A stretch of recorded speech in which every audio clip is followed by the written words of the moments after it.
You know God's using everything in your life, don't you? But this incident is important, and it's what I wanted to ask you about today as we talk about finishing the year with God's favor. It says that after building an altar to God in Bethel and remembering everything that God did, Jacob and his crew moved on from Bethel, the house of God, the place where God met with him. And while they were still some distance from Ephrath, Rachel began to give birth and had great difficulty. And as she was having great difficulty in childbirth, which I think is a little bit redundant, because I watched this happen 3 times, and I think every time there's a birthing, there's also a breaking. But that's just me. As somebody who started a church, as somebody who's trying to bear fruit in every season of my life. But this is extreme now. This is not just a normal difficulty. This is actually a matter of life and death. And in the middle of this, the midwife said to Rachel, "Don't despair, for you have another son." But watch this. As she breathed her last, for she was dying, she named her son Benoni, but his father named him Benjamin. Now this is going to require a little bit of explanation to translate Benoni, which means child or son of my trouble. Ben is the part that means son. Oni is the part that means trouble. Or some translators put it sorrow. But either way you put it is pain. And as she's breathing her last breath, understandably, she names the child that she is birthing out of the pain that she's experiencing. Her perspective is, this is costing me my life. And in a very poetic record, the writer tells us, the writer of Genesis, that as she was breathing her last breath, this baby was breathing its first breath. And we see here the confluence of the origin of Benjamin, who would actually represent the kingly tribe of Israel. But he wasn't called Benjamin because his mother named him out of her pain. Benoni. But his father named him Benjamin.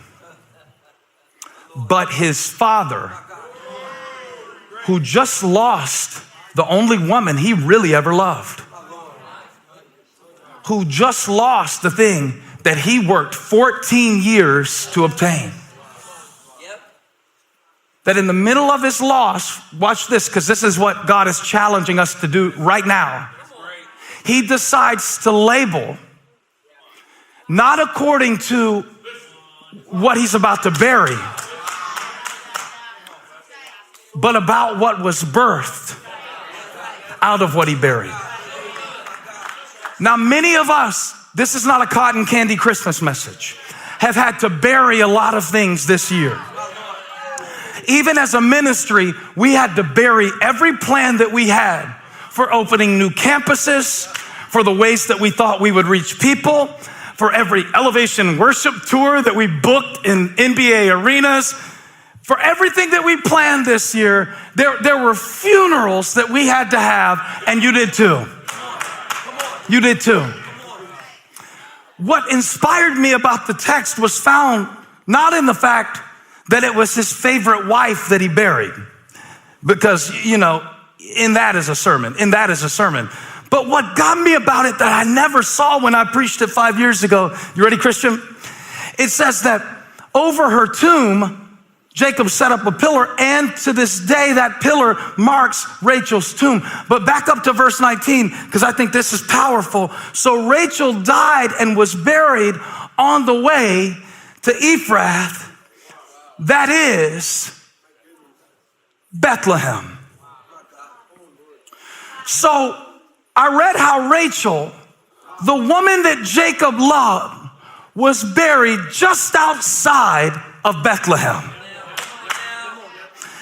And then I read how Micah said that out of Bethlehem will be born a ruler who will dash the princes of men into pieces and whose kingdom will know no end. And then I read about Mary, who was highly favored, who gave birth through a virgin womb to the world's greatest salvation. And it brought to me this question. Do we know Bethlehem better by what was buried there or what was born there?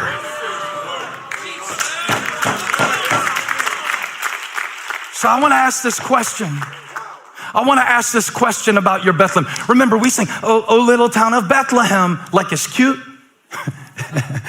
Bethlehem was not where Mary's OBGYN was located. Did you know that they weren't supposed to be in Bethlehem when Jesus was born? I know this sounds weird. Jesus picked a bad time to come into the world. He picked the worst time to come into the world. And we think everything has to be just right for God to do something in our life. And we think everything just has to be just right for God to do it. No. They were only in Bethlehem because Joseph's family was from there, and maybe they had still some land there. The Bible doesn't say, but they had to go back under Caesar Augustus because there was a census happening, and everybody had to go back to their hometown. And while they were on the way, just trying to get their business done, here comes Jesus. And I found out God is a lot like that. Just like at the worst possible moment, he will give you the greatest possible opportunity. And it's almost like this year we're being presented as a question.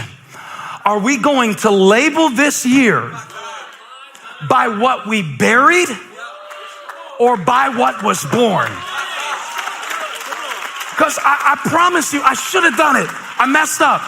But I should have said at the beginning of the sermon, what is Bethlehem? And I guarantee you, none of you would have said the place where Rachel died. That's how Jacob would have remembered it, because he buried her on the way to Bethlehem. And he renamed his son. Oh, by the way, he named his son Benjamin, which doesn't mean son of my trouble. It's a play on words, because Onai can either mean trouble or wealth. So instead of naming the child after what he lost in that moment, he named his son Benjamin. Benjamin doesn't mean son of my trouble or son of my wealth. It means son of my right hand. The right hand is the hand of blessing. The right hand is the hand of authority. So the word God gave me for you today is, don't bury your blessing. What happens to us is, as we journey along the way, we lose a lot of things. And the temptation is for us to identify with what we lost. And then we start labeling our lives according to those losses. Well, that limits us to what we can receive. But if you can make a decision at this point in the year to call his name Jesus. See, Jesus came from Bethlehem. Jesus was born in the place where Rachel was buried. Don't you see it? That's the same place David came from Bethlehem. That little boy with a little rock who took down a big giant. That's why Micah said, out of you, Bethlehem, will come the salvation of the world. The salvation of the world came out of a small, impossible place. And that's why I called it the year of the Lord's favor. Because God said it was. But God said, the Father said, she named him Benoni. Your facts are trying to name your life right now. Favor over facts. Favor over facts. Let me break this down. Rachel had a baby. She died giving birth to him. Mary had a baby, and she never even had the experience of sexual intercourse. But God saw potential in Mary that was greater than her experience. In Luke chapter 1, when the Bible says that the angel called her highly favored, and on a 1 to 10, I want you to know you're a level 10 favored by your Father in heaven. You don't have to clap for it. I still believe it about you. I still believe it about you. In fact, look at somebody and say, I see favor in your future. I see favor in your future. I like that kind of stuff. I like saying that kind of stuff to people. I see favor in your future. You remember when you prophesied to that girl before we wrote that song in February, and then God gave us a song that, yeah, I'm telling you, I like to believe things that my eyes can't see right now. That's why I need one of those machines like that cardiologist had, because you're looking at me like, I don't feel very highly favored. I don't feel pregnant. I feel fat, but I don't feel pregnant. You know, it's like, let me tell you something right now. Out of Bethlehem came Jacob's greatest pain. Out of Bethlehem came God's greatest purpose. So what are you going to get out of it? This is not only a year for us to decide what we're going to give to this ministry. Yeah, we're giving an offering this weekend. And God's going to use that to take the gospel all over the world, and it's a privilege to do it. But what are you going to get out of it? He said, out of Bethlehem will come for me a great king, a great king. And Mary had to believe that. And I think this is the tension. I think this is why we struggle to believe it. I think this is what blocks us from believing that the favor of God is on our lives and that the purpose of God is working in our lives. Because how many struggle to believe that sometimes? Mary experienced favor and fear, favor and fear, favor over fear. And then look at verse 34. I didn't read you this verse. How will this be since I am a virgin? And as I read that verse, I realized that we don't give birth to Christ in the same way Mary did. All right, this has only happened once. All right, so like if your girl tries to pull this Bible verse on you, you probably shouldn't marry her because this is just a one-time thing. But Christ is being birthed in all of us. And so is his purpose. And so is the fruit of the Spirit. And when Mary said, since I am a virgin, I realized that all we have to do to really understand the power of choosing favor over fear, favor over facts, is to put whatever limits us right there where she said, a virgin. Put the verse back up. Since I am an addict. Since I am divorced. Since I am an orphan. Since I am, little things that we get caught up on, like how much money we have in the bank, because they call that our net worth. It's not really your worth, but since they call it that, you start to believe that. Since I am broke. And then you put an event and make it an identity. Since I am a failure. That's what happens when you focus too much on what you buried to see what is being born. And I was telling my oldest the other day, I said, isn't it interesting how she's limited to her experience, but God speaks according to her potential? If we experience this year so much pain, so much fear, so much loss, so much uncertainty, so many times where we bumped our head right up against the thing that we thought wasn't going to happen and it did happen, or we thought it was going to happen. When we bump our heads too many times, one too many times into disappointment, we begin to call our lives whatever we buried. Oh, Bethlehem, that's the place where, 2020. Y'all, 2020 got a bad rap. Because all we can focus on right now is what we buried this year. But we don't yet know what is going to be born from what we buried. There might be a better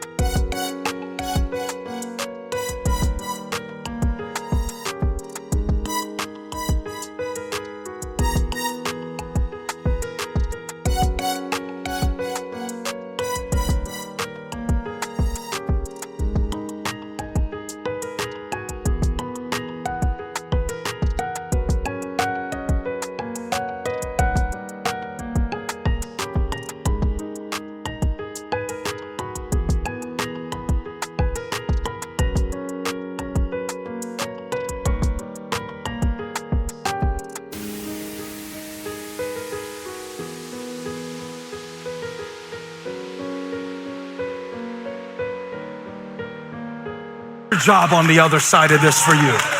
You hear me? There might be more peace on the other side of this.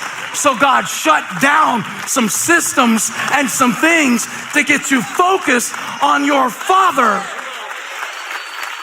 I love Jacob. Jacob's like, God changed my name, and I'm going to change the name of this thing that was born in pain, but it was born on purpose. Don't bury your blessing. You shove it down and you force it down and you got disappointed. So now you just bury that. But the problem is you are burying the blessing along with it. You said, son of my right hand. I'm naming my season according to what God is bringing out of it. So I want to say about 2020, not only did I have to bury a lot, but I got a lot out of it. I got a lot out of it.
I learned some things about myself that I didn't like. Then I had to confront them. And guess what happened when I confront them? God gave me grace for them. And he showed me that he loves me even through all that. Even some of the stuff that I don't like, that's what he wants to use. I got a lot out of it. I know that sounds funny to say that, because we did lose a lot, and maybe you lost more than me. And I'm not saying this in some little pretty preacher way, prancing up here in the pulpit, talking about these little things that preachers say. But if you have faith to know that what is being born is greater than what you're burying, then say it right now. I got a lot out of it. Hey, 2020, I appreciate you. You gave me my sight back. You taught me how to seek the kingdom. Yeah. You taught me how to walk by faith. I got a lot out of it. I got a lot out of it. Bethlehem isn't the place where I buried Rachel.